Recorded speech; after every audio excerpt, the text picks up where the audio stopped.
Good morning, good afternoon, good evening, as the case may apply to every one of us, wherever we are listening to me.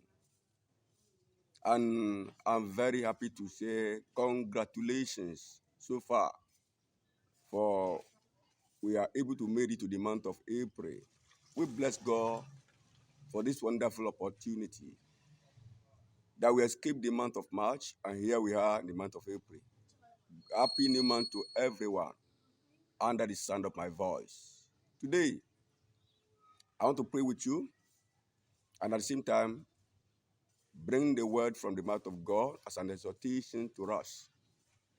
One thing that I want to say and advise us in this new month is that we should break away from evil silence. Therefore, I want to exhort us on what I title an evil silence.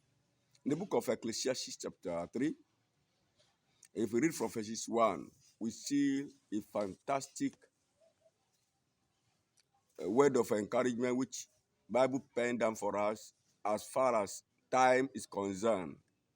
In that verses 1 says, to everything there is a season and a time to every purpose under the heaven. And it goes to verses 7. Then a time to tear and a time to shew, a time to keep silence and a time to speak. Then to be an evil silence when the time comes to speak and we remain mute, we remain calm, we remain silent, as if we are unconcerned, as if I don't care attitude when we supposed to speak.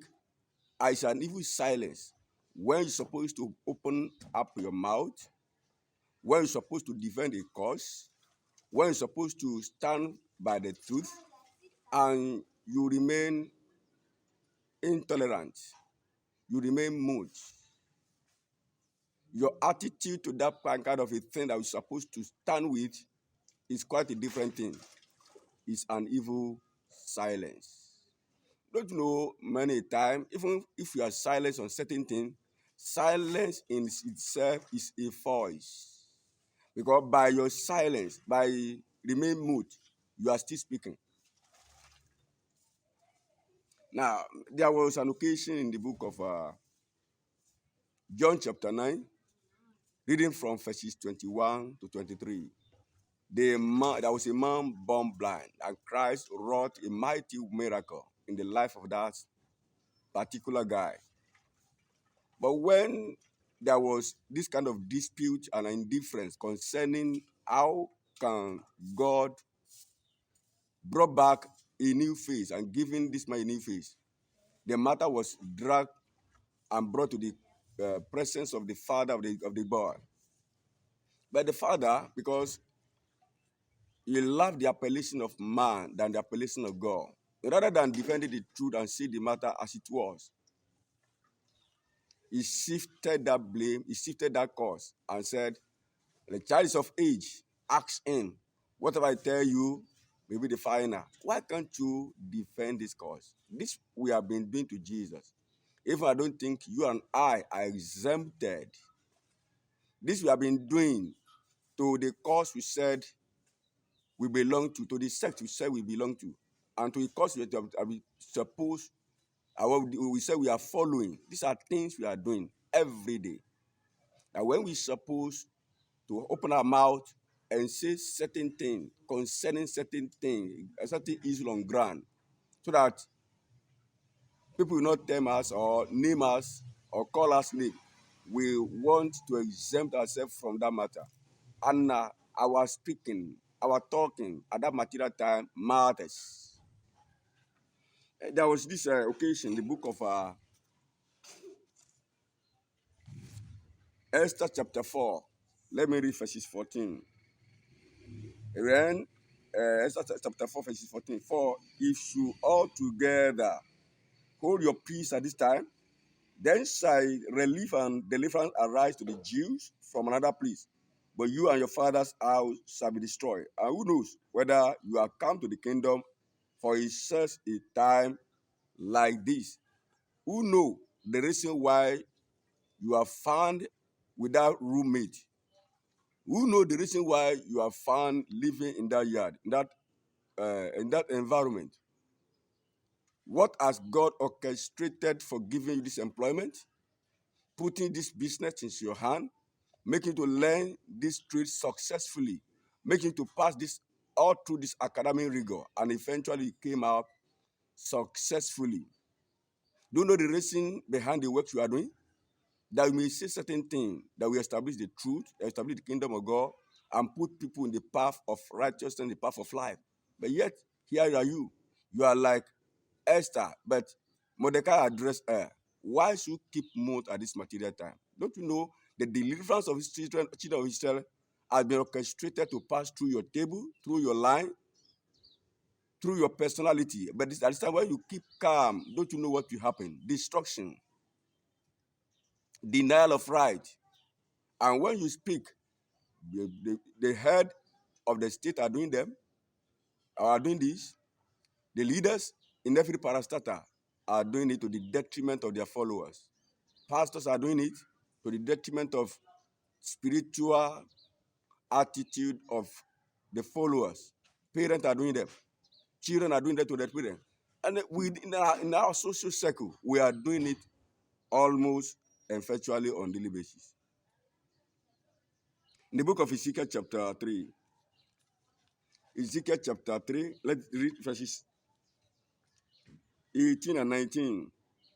Ezekiel chapter 3, verses 18 and 19.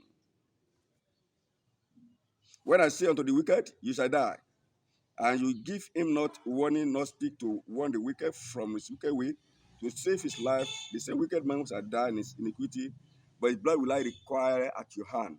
Yet you have warned the wicked, and they turn from not from the wickedness of, not from his wicked way. He shall die in his iniquity, but you have delivered your soul. And this is the Lord's injunction concerning keeping silence at the wrong time. I mean, we are afraid from the book of Ecclesiastes, there are times to keep silence and there are times to speak out. When that time to speak out arrives or comes and you are indifferent, then become a sin. I mean, there are certain sins that we accrue to some people, not because they are robbers, not because they are thieves, not because they are fornicators, not because they are adulterers or adulteresses, but because on certain issue they remain calm. We judge our lawyers and justice that they are changing the course of real judgment. But we are ourselves to some degree, we are lawyers, we are just we hold the seat of justice. When we're supposed to defend certain things. When we're supposed to defend certain things. The Bible told us in the book of Isaiah chapter 53. Isaiah chapter 53, let's read verse 7. He was oppressed and was afflicted, yet he opened not his mouth. He is brought at a lamb to the slaughter, as a sheep before the shearer is dumb. So he opened not his mouth. That was Jesus. That's a time to keep silent, because they were parading him to speak out and force words out of his mouth. They might be trapping by his word. That is not the kind of silence we are talking about. But when the right time comes to speak, Jesus now told us in the book of Isaiah chapter 58, he said, cry aloud, spare not, lift up the voice like a trumpet, and show my people their transgression and the house of Jacob their sins. You have been keeping calm for long, and things have been destroyed, and you'll be responsible for it. You may say that there are no blood of people in your hand, but what about people that are supposed to draw out of that certain situation, certain circumstances? But your keeping calm has put them in dungeon. Some people have died today, some people are in prison today, some people are in one problem or the other today, which they do not, or they knew nothing about it because of your irresponsive at the right time. Cry aloud, spare not. Why can't you, for the rest of our life, I will start this very month, begin to cry aloud in prayer, in an intercession. Pray for ourselves, praying for our family, praying for our congregation, praying for our leaders, praying for our countries. Why we need to keep silent? There are a lot of things that may come along that may keep silent, which will be tantamount to evil silence. So wake up today. When we go to the feet of the cross, and we're supposed to defend the cause of the gospel, and we remain calm, it will be an evil silence. God wake you up today, and henceforth from this week and from this month onward, God begin to open your mouth in the right way. Put wisdom and understanding and knowledge in your mouth to say the right thing at the right time, not the right thing at the wrong time, or keeping silence at the wrong time. God bless you. I remain Prophet Kuton Jeremiah. Coming your way next time, remain blessed. Amen.